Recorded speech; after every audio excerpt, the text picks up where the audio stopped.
Good morning बच्चों, निकालिए 8th class की हिंदी की बुक।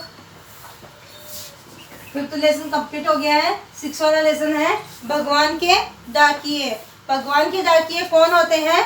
पक्षी और बादल। पक्षी और बादलों को भगवान के डाकिए बताया गया है। कैसे बताया गया है ये इस लेसन में हम देखते हैं।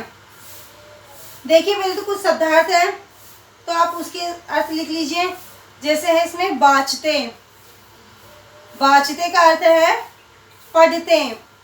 बाचते का अर्थ है पढ़ते। दूसरा लिखिए आंकते। आंकते का अर्थ लिखिए अनुमान करना। आंकते का अर्थ लिखिए अनुमान करना।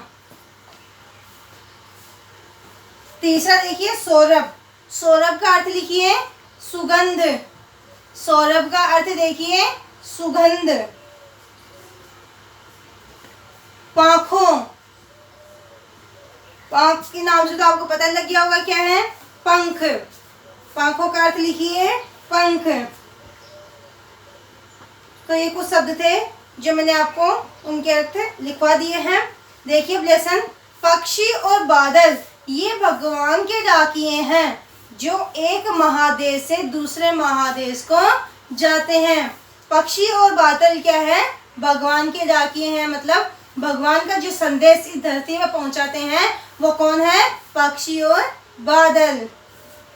जो क्या करते हैं? एक देश की सूचना दूसरे देश तक पहुंचाते हैं। एक देश से दूसरे देश को जाते रहते हैं। बादल भी भगते हैं। जाते हुए देखा होगा बादलों को, उड़ते हुए देखा होगा बादलों को। तो वह एक क्या करते हैं? एक देश से दूसरे देश में जाते रहते हैं। और पक्षी भी क्या होते हैं? एक जगह से दूसरी जगह, एक देश से दूसरे देश में जाते रहते हैं। हम तो समझ नहीं पाते, हम उनकी बातें समझ नहीं पाते, मगर उनकी लाई चिट्ठियां पेड़ पौधे पानी और पहाड़ बाँचते हैं। जो पक्षी होते हैं और जो बादल होते हैं तो उनकी चिट्ठियां कौन पढ़ता है? जो भगवान के द्वारा जो संदेश भेजा गया है पक्षी और बादलों के द्वारा, उनको कौन पढ़ पाता है? पेड़ पौधे पानी और पहाड़ ही पढ़ पाते हैं। पेड़ पौधे कैसे पढ़ते हैं? पक्षी उनके ऊपर बैठते हैं, उनके साथ में घुल मिल जाते हैं। जब कोई हमारे साथ उड़ता बैठता है तब हम उसके बारे में जानने लग जाते हैं कि ये क्या कहना चाहता है। ठीक है, तो उसी प्रकार जब पक्षी पेड़ पौधों के पास बैठता है, उनके आसपास उड़ता है तो उनके बारे में जानता है। पानी और पहाड़ भी पढ़ते हैं। तो और बादल, बादल क्या होते हैं? जब आसमान में बादल छा जाते हैं तो चारों तरफ अंधेरा छा जाता है। पेड़ पौधे जोर जोर से हवाएं देने लगते हैं और बारिश होने लगती हैं, तो उससे अनुमान लगा लेते हैं कि बादल हमें क्या कहना चाहते हैं। तो पक्षी और बादल क्या होते हैं? भगवान के द्वारा भेजे गए डाकिए हैं जो हमारे देश में संदेश पहुंचाते हैं।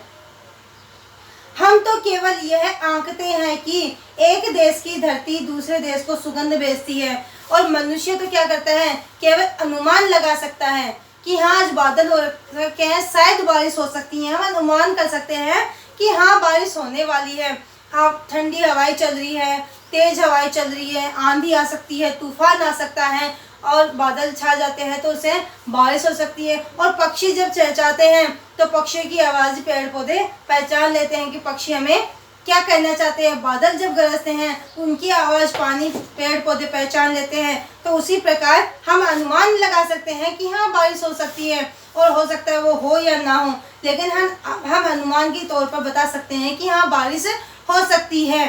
ठीक है, तो एक देश की धरती दूसरे देश को सुगंध भेजती है। जब यहाँ बारिश होगी तो आसपास के देश, आसपास के गांव यह सोचेंगे हाँ वहाँ पे शायद बारिश हुई है। हम तो केवल अनुमान कर सकते हैं कि हाँ यहाँ बारिश हुई होगी, तभी आज ठंडी हवा चल रही है।